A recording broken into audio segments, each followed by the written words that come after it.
Good evening, everybody, from a very sunny Yorkshire, where I wish.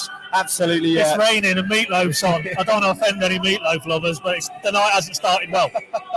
We're all ready for a night of Neil Warnock football here at the John Smith Stadium. The pitch is well watered, I think that's fair to say. And Paddy, before the official team news drops, we've got in a couple of minutes or so.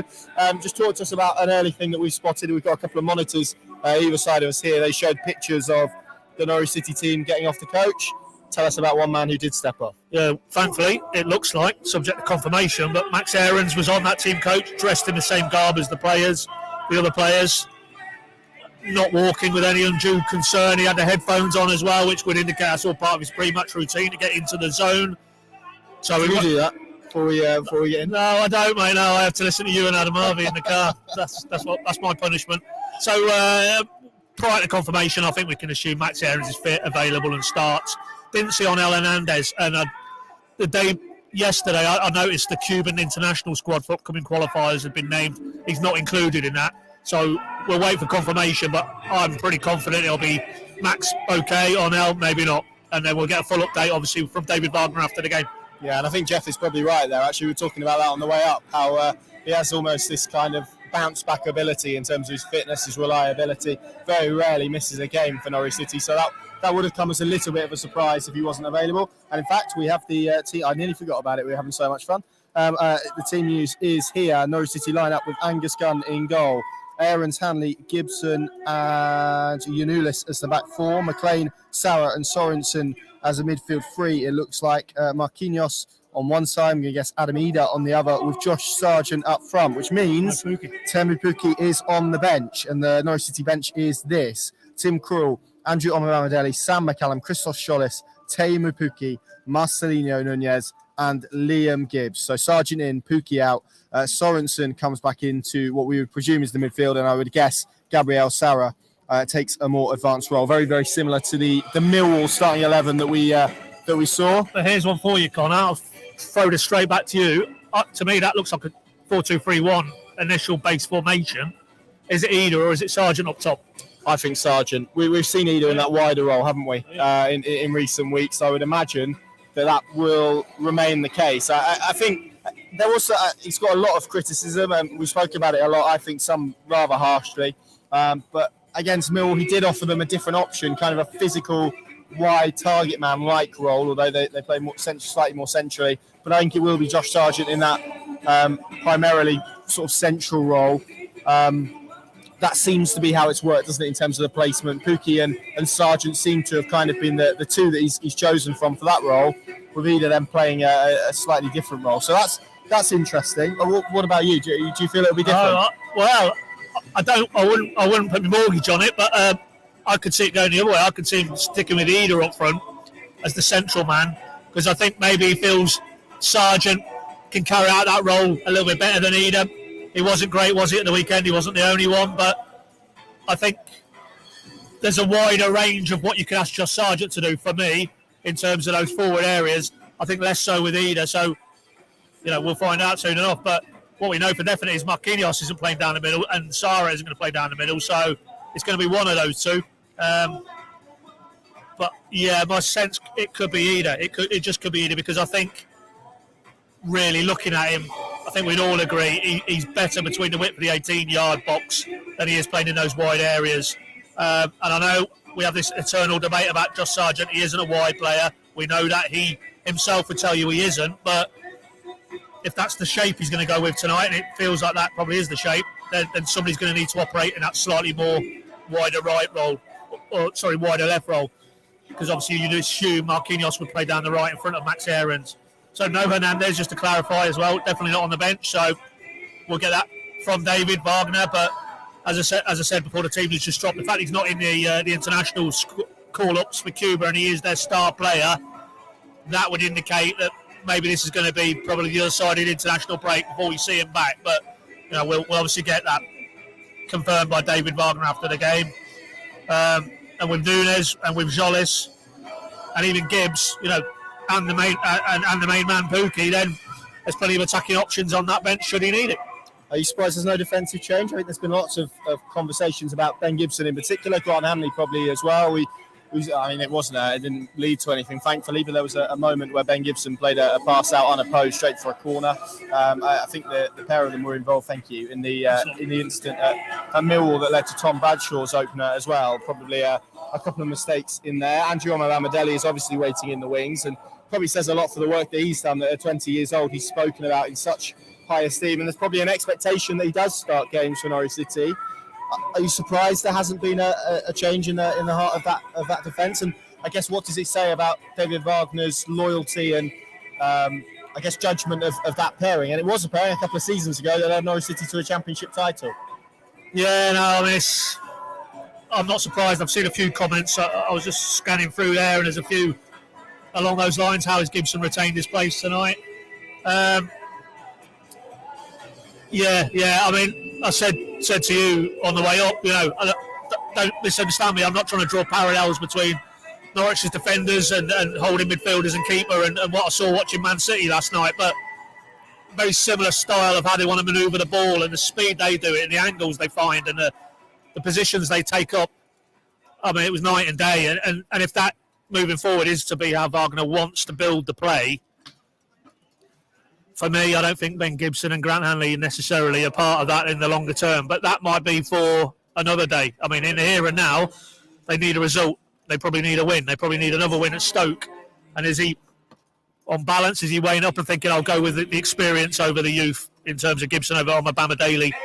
But I wouldn't have been surprised to see a change in that area of the pitch tonight, because they unfortunately, as a pair, don't convince you when they come up against teams who want to put them under pressure, want to turn over the ball high and attack them with pace down the flanks. You start to fear, really, for that union, Hanley and Gibson. So there's no doubt Omobamidele is the future. But clearly, in the here and now tonight, in David Wagner's opinion, Gibson gets the nod.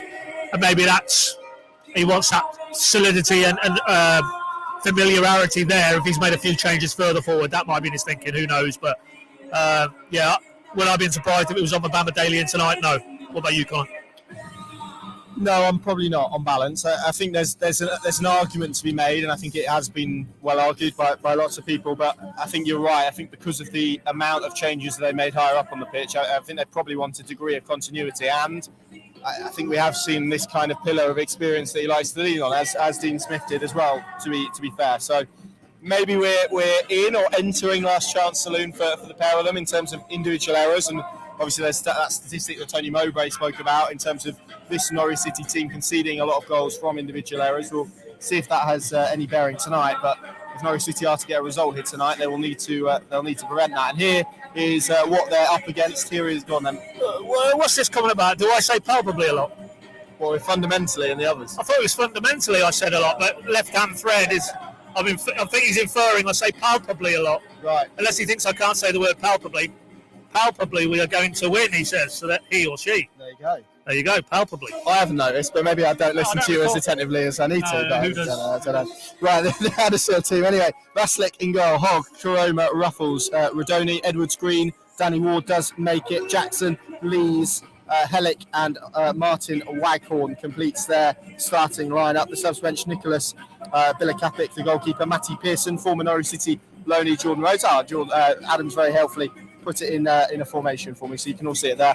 Hungbo, Kasuma, Simpson and Diarra makes up the bench. The referee this evening, Keith Stroud, for those interested. Jakob Sorensen, what do you make of his inclusion? We spoke about it a minute ago. It feels like a reversion back to the system that we saw at Millwall, which I felt worked a lot better in terms of helping them sort of prevent and protect themselves from counter-attacking situations. I suppose it's probably reflective of the type of game that David Wagner thinks is going to be tonight. Yeah, I mean, obviously, I'm sure people are consuming Ben Lee's excellent tactical analysis breakdowns of the games on our channels and his own channels. And if you go and look at his Sunderland breakdown, it was evident that Norwich basically got out-thought and tactically outmanoeuvred in that central area. And again, it was very clear that in terms of the build-up and trying to get an overload in that area, the shape they went with Zara more withdrawn and Nunes in that 10, it didn't work. Nunes was a very peripheral figure. It doesn't surprise me he's come out again tonight. if you went back to the Millwall game with Sorensen in there and Zara playing that role a bit more intelligently maybe than Nunes, they had that overload and you could see they had that control and composure. Yes, Millwall had that burst at the end of the game, but in general play, Norwich were a bit more in control, and I think that's what Wagner wants tonight. And by restoring Sorensen and playing Zara a little bit further forward, that's what he'll be hoping for, is that they get that in that key midfield area far more control than they did certainly against Sunderland. I mean, it was non-existent, wasn't it, in that early 25-minute spell or so when it was just handbrake was off and it was panic stations. You can't have that tonight because, we haven't really spoken about Warnock and Huddersfield, but they're in dire straits. They need a result. If it's going to happen, I think there's 6-7 points from safety. And if they're going to get a result, they're going to need to get some encouragement tonight to get this crowd behind them and get on the front foot. Don't give them any encouragement. Try and control the game, control the tempo, and then you might find it becomes a bit more of an easier night than if it went the other way. Very questionable playlist they've got here. I don't know what this is. Some kind of rap, isn't it? It's Will Smith, I think. Is it? Yeah. There we go. There you go. There we go. You were talking about slaps, weren't you? Oh, yeah, that's mad. David Wagner comes back to this stadium. We've already seen pictures of him again on this monitor, getting lots of pictures and signing autographs from Huddersfield fans. They absolutely adore him here. I think that's obvious given the achievements.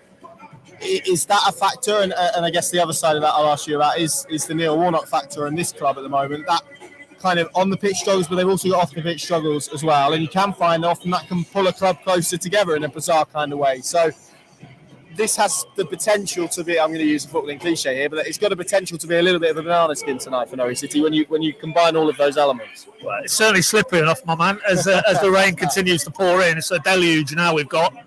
I mean, it hasn't quite happened for them. I think they, off the top of my head, did they win the first game under Warnock and then they've lost? Correct. They got a draw somewhere. Bristol City. 1-1 draw and one lost 3. Yeah. My boys came here and won fairly comfortably, I think. I think there was a bit of bony contention in the West Brom defeat, wasn't there? But he hasn't really come in and had that momentum shifting impact yet. And if he's going to do anything, irrespective of the off-field issues, transfer embargoes and potential takeovers, talk maybe of administration, I don't know how likely that is.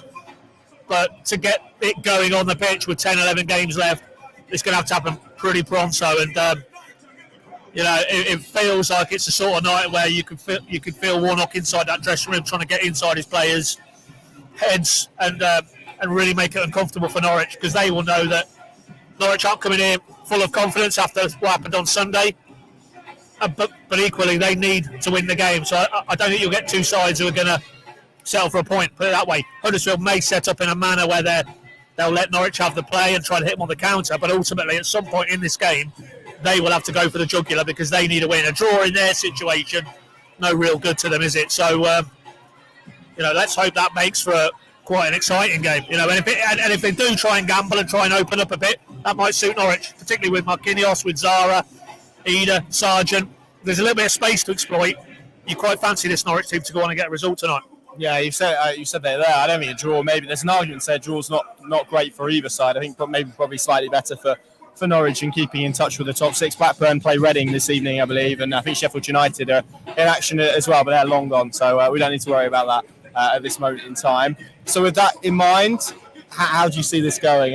We maybe kind of talking up a draw a little bit there by saying neither side wants it, but would you expect Norwich City to come through this one, and just how big a test of their character is tonight? Well, you've got to bracket this game and have Stoke and Alex Neil, who look to be surging again under him, together. And ultimately, minimum 4 points, probably need the 6, and that's no mean feat. But it's kind of getting to that stage. You've mentioned Blackburn there tonight. I think there's 3 points at the minute to Blackburn, who are 6th.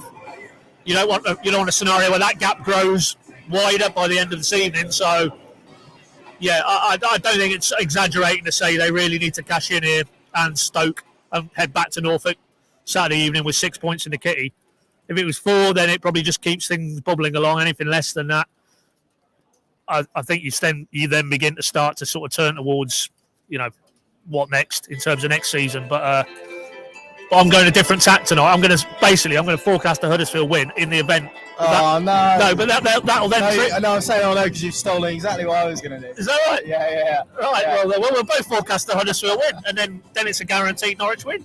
So that's where I'm going now. My head is now anything we can do subliminally or curse-wise or anything to get Norwich to 3 points tonight, we'll do it. So we don't mean it, but Huddersfield to win.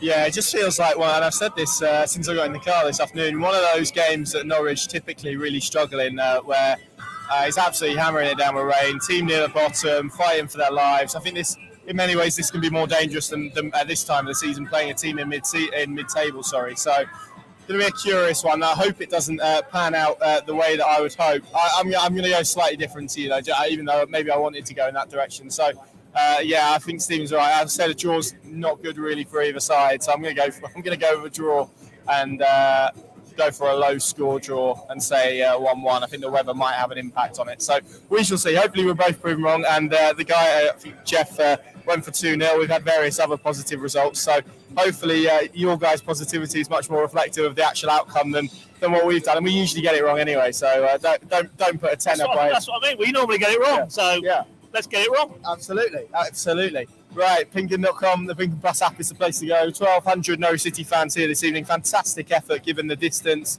the weather, the time, the fact that I think this is on a red button on some TV channel somewhere. So all of those factors combined, it's some effort that they've made, and hopefully they'll get rewarded with a positive result this evening. Come and join me on the live blog if you're around on the Pinkin Plus app. You can take out a free trial for that for a month to see if you like it. A good time to do it with a run into the playoffs as well. Thank you very much for watching. Paddy, thank you very much for joining me, and we'll see you again very soon.